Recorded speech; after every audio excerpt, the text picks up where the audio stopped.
Welcome to Inside Your County Government. I'm your host and community engagement coordinator, Doria Fleischer. We're here today with another episode of Let's Get Fiscal, a great series where we talk to our Chief of Budget, Jake Dyer, about all things related to budget and money right here in Charles County. Jake, thanks for being here again today. Yeah, thanks for having me. Okay, so Jake, I'm excited about this conversation because today we're going to talk about Charles County government and the people it gives money to, or the organizations it gives money to. And the reason I'm excited about this is it's a really wacky topic. And we said right before this started, this is weird, right? Yes. So our goal today is to clarify, not to confuse. We'll see how we do. Exactly. But I think this is really important because when I do Citizens Academy, I have people come in and the first thing they say on night one is, I want to talk about the sheriff's office, or I have a complaint about this agency. And I have to say, whoa, whoa, whoa, that's not us. But some of these agencies get money from us. They do. So today, can you help us understand who gets money from Charles County government? Yes, I will try my best to explain. So I'll just go with the really simplest one first, and that's county departments. Okay, that's your just typical county department that repairs the roads, that repairs the parks, maintains the recreation center, and so forth. They are a county department, and they fall under the county administrator's umbrella. We have certain rules and procedures that are ultimately decided by the county commissioner. So if there's funding that needs to be in place for those departments or positions and so forth, it flows all the way up from the county administrator to the county departments. The county commissioners, I'm sorry. No, that makes sense. Okay, so I am the community engagement coordinator. Mm-hmm. I work for the media division. The media division falls under the county administration department. Yes. And that means that my budget, everything from my salary to the materials I get for Citizens Academy, everything I need goes all the way up to the county administrator and then the Board of County Commissioners. Correct. Okay, so that's an easy one. Yes. Okay, so our departments get money. It gets approved by the county commissioners. Correct. But now it gets wacky. Yeah, it does. It does get a little wacky because everything else we consider an outside agency, a county agency. Okay. So our largest funder that we provide funding to is the school system, Charles County Public Schools. We provide about 50% of their revenues to support the system, and they get an additional 50% from the state. Okay. How it works for the school system is that we provide money to them, and they have their own board it's called Charles County Board of Education. They're an elected board that the citizens vote them in. The board ultimately decides that budget for the school system. It takes all the state revenue, all the county revenues that we're providing them, and then they go in and decide how much money goes into the budget, and they fund it by categories. Okay. And then once the school system approves the budget by categories, then they bring it back to the county commissioners for them to ultimately decide the overall umbrella of the Charles County Board of Education. The commissioners decide the budget based on those categories. And when you say decide, my assumption, tell me if this is correct, is that the commissioners don't do a lot of nitpicking away. It's kind of a bigger picture of, we think you're on the right direction. Mm-hmm. We can fully fund like we did this year, right? Everything that the school system asked for, county government. It's happening, Jake. Yes. Even I'm getting confused. Okay, I'm going to do it again. They can fully fund, which means that everything that the school system asked for, the Board of County Commissioners said, yes, you've got it. Or they could say, we can't afford that much, we're going to do less. Is that an accurate kind of depiction? Yeah, so when it comes to, as you might hear a lot, we hear a lot through the budget process, is fully fund our request so we can get our raise, the teachers. But the county commissioners don't ultimately decide if the teachers receive a raise or not. The commissioners certainly just provide the funding to the Charles County Board of Education, and they're the body that decides how much goes in the budget to determine if a raise is given or not. So the way it kind of breaks out in my head, and tell me if this is an accurate way to break it down.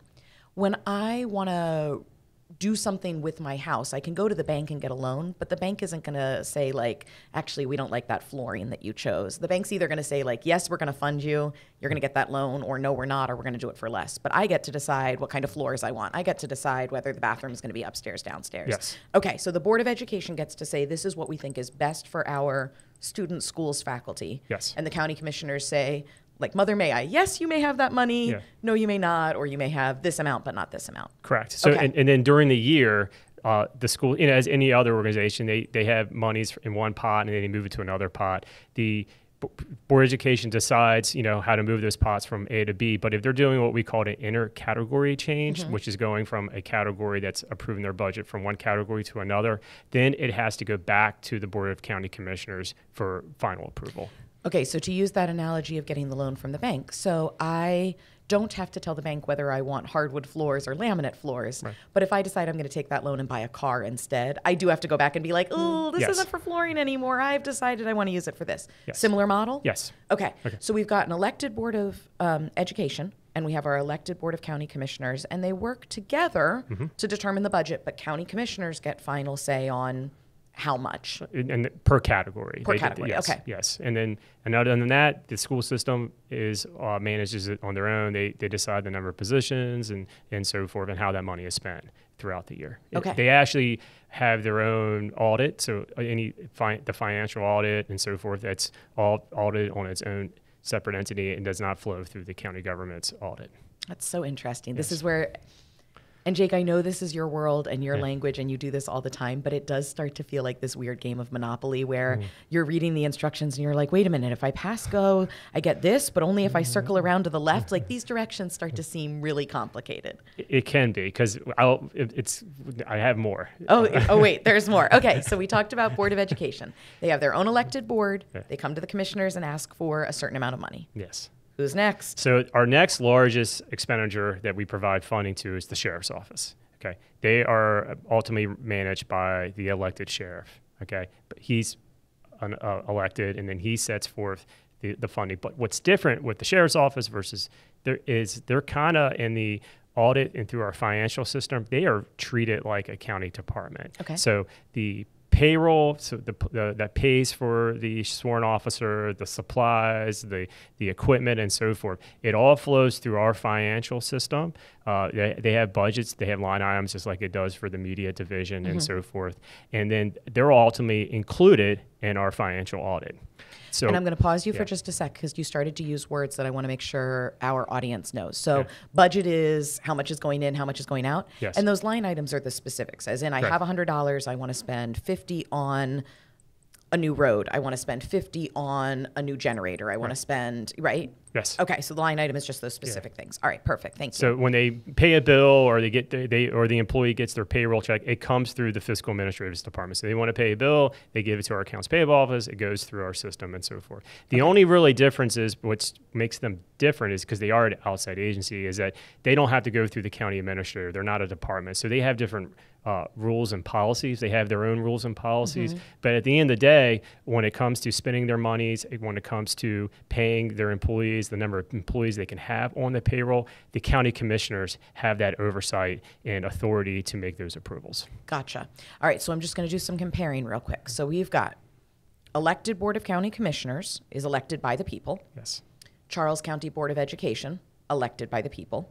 And the only difference with the sheriff's office is that it is one person who's elected as the sheriff versus a board. Yes. Okay. Yes. Okay. All right.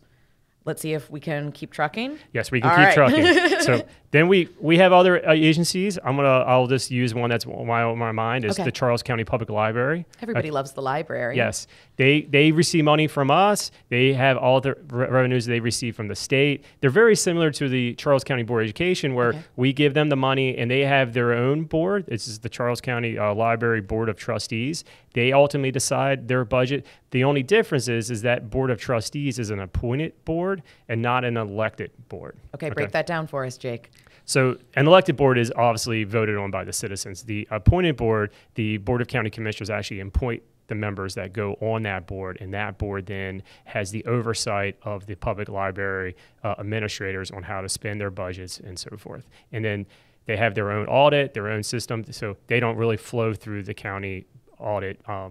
Except for maybe we do put them in a few lines or two because they are considered a component unit of county government. But when it comes to the bottom line, they're not included. Besides the monies that we give them on a once a year basis. Okay, so their board that helps them kind of say this is what we think we should be spending our money on, shouldn't, is appointed and falls under our boards and commissions. Yes. So there is oversight by a group of people, but they are just Charles County citizens, Charles County residents, and I do believe there is a county commissioner on that board as well. Okay, excellent. All right. So let's hope people are still listening, right? Let's keep going. Yes. So another large board that receives money each year is our Board and Fire Rescue Board, and they're the ones that manage the volunteer system in Charles County. So the volunteer systems, they're not part of county government. They're all volunteers, and they have their own board that manages them. They actually have there's a tax rate on your property tax bill for the fire and rescue. That tax rate goes right to that board, and that board manages the revenues and expenditures of running a volunteer system. The volunteer system can consist of fire,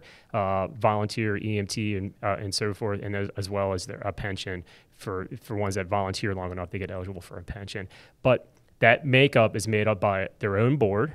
Okay, that board is appointed, but it's not actually just appointed by our commissioners. There's also a governor appointed, and there's also representatives from the volunteer system as well as the commissioners that make up that board. They manage the finances and how to spend that money each year. So a totally different setup again, because now we still have a board that is some appointed by the commissioners, some appointed by the state of Maryland, a whole kind of mishmash, yeah? Yes. Okay. And what, I want to see if you can read my mind. What's the number one thing that surprises people about Charles County and our fire? Is that they're volunteers. You read my mind. Yes. Okay, so it always surprises people, right? That we are on 100% volunteer staffed fire department. Correct. Yeah. Yeah. The only difference of where we commingle is we have paid paramedics, EMTs, and they are really supplementing the volunteer system when it comes to the paramedics and EMT portion. So, but the fire is totally separate. Yes. Which is so interesting because when you are working on the budget, you're working on the budget for the Department of Emergency Services, which is a Charles County department. Correct. But you're also looking at the budget for the Charles County Volunteer Association. So when it comes to the Charles County Volunteer System, we just provide them the money, okay, a lump sum, like what we think the revenues are coming in for the property taxes, and they decide how much goes to the Waldorf Firehouse, how much goes to the Waldorf Volunteer EMT section. Their own breakdown. Yes, they have similar their own to the other agencies of this Correct. Is the money, and then you guys decide how you want to build your house. Correct. Okay. Okay. All right. What's next? So similar to how the sheriff's office works, is the state's attorney's office. He's an elected official. He reports to the citizens. He's voted, every 4 years. It's the same time frame as everyone else. But he flows. When I say he, because it's Tony Covington is the elected state's attorney. But that agency, they flow through our financial system. They're like the sheriff's office. The county commissioners decide their budget. They decide the number of positions they have, and they're audited in our financial audit, just like they are a county department in the sheriff's office. That makes sense. And I think one of the things I hear from Citizens Academy a lot is, why is Tony Covington called the state's attorney if he's Charles County? And I think that really confuses people that he is the Charles County state's attorney. Correct. Yeah, so right here in Charles County at our courthouse. Yeah, every county has a state's attorney that's elected. So that's just the way it's written up in the Maryland Constitution and so forth. But they flow through our financials. I don't want to get into Constitution stuff today, Jake. Well, people will just totally turn us off. We got to stay. We got to stay here. Okay. So who's after state's attorney? Another agency that receives some funding from us is the Circuit Court. Now, the Circuit Court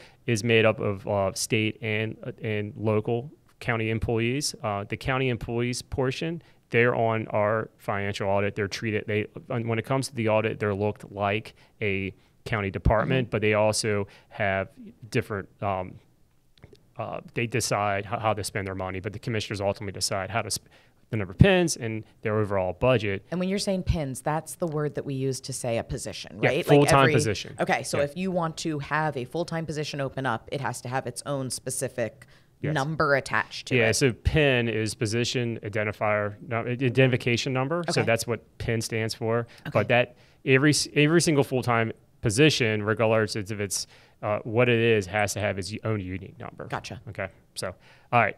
Lastly, I'll go over. And we can actually. There's two more. I spoke ahead. We have the health department. Okay. They're considered an outside agency, but they also have a state component where they actually flow through the state when it comes to their financials. So the county gives the money to the health department.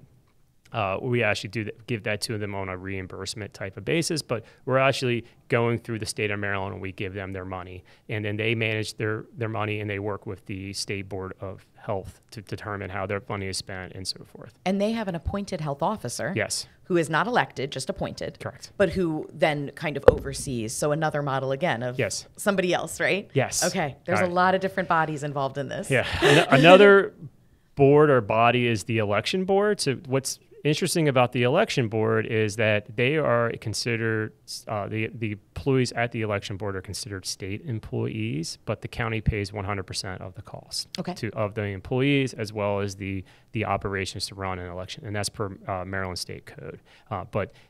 And they flew through our financial system like they're the state's attorney in the sheriff's office. But what's different is they have their own board that then that their election board director has to go through for their budget requests and so forth on how and how it goes. So another board model that gets their money from the county commissioners to a degree, but also then they can do what they need to with the money. But they're on our audit, so they're like a little bit like the sheriff's office and the state's attorney's office, and a little bit like the public library. I'm laughing, Jake, because I'm picturing that. I'm going back to my educator brain of if we were going to do a diagram of this, how it would not be this nice, beautiful flow chart. It would just be this like mishmash of Post-it notes with, but this, then that, but only if this on an election year, when that, right? And I'm imagining you would probably make up the entire wall that we're just write it out and then look at kids and be like, this makes sense, right? Exactly. I totally get it. Yes. So I totally get there's a confusion part. Sometimes I get a little confused with it because it's just so much and it's so hard to, because everyone is treated a little differently. So, that makes sense. And I think a good reminder of come election time, and I'm also going to do a plug that I know we always need election judges. So if you are interested in doing that, I know the election board's always looking for election judges. Correct. But come election time, that you really do have to kind of study and understand who's running for what, who's elected to what, who's appointed to what. And aside from the elections, we have boards that are just anybody can be on. And this is a great way for people to be more literally invested in their community. Yeah, and I know that the boards are always looking for more volunteers to be on that board. That whole system flows through the county commissioners. A lot of those appointments are board and so forth. But I always know they're always looking for spots to fill up these boards and commissions. And on our county website, there's a board and county commission. There's a plethora of them, and I'm only hitting on the high level ones. There's other boards on there as well that could pique anybody's interest if they wanted to participate. Lots of different topics. It's so interesting, and I think my hope for this is not that anybody is listening or watching this episode and then walks away thinking like, oh, I totally understand everything, I'm an expert now, but more that it just piques people's interests, or I want to learn more, or I'm really interested in this, and people can find where they want to fit in and understand and learn more about Charles County government. Yeah. Awesome. Yeah. All right, Jake, anything else you want to tell us about all things fiscal and how the money gets spread out? And No, I don't, but hopefully I didn't confuse and make this more complicated than it really is, but I'm trying to break it down. That's the best way I can explain it. But I have to say, every episode I feel like I get a little more clarity. So I can't speak to all of Charles County, but I can say just for me that your way of breaking it down makes more sense in my head, and I learn something new every time. Cool. So thank you. That makes me feel better. Thank you. Thank you for tuning in for another episode of Let's Get Fiscal with our Chief of Budget, Jake Dyer. Please remember you can go back and watch any of these episodes on our YouTube channel. It's a great way to get more connected and stay more engaged. Jake, thanks so much for being here. You're welcome. Thanks for having me. Charles County, thanks so much. Take care, stay safe, stay engaged. For more information on Charles County government, visit our website, www.charlescountymd.gov. You can follow us on Facebook and Twitter and subscribe to the county's e-news. Also, don't forget to sign up for our text and email alerts through the Citizen Notification System. You can watch CCG TV on Comcast Channel 95 or Verizon Fios 10, and we're streaming on Apple TV and Roku devices. Just search Charles County Government. You can also subscribe to our podcast wherever you get your podcasts by searching Charles County Government. And don't forget to subscribe to our YouTube channel,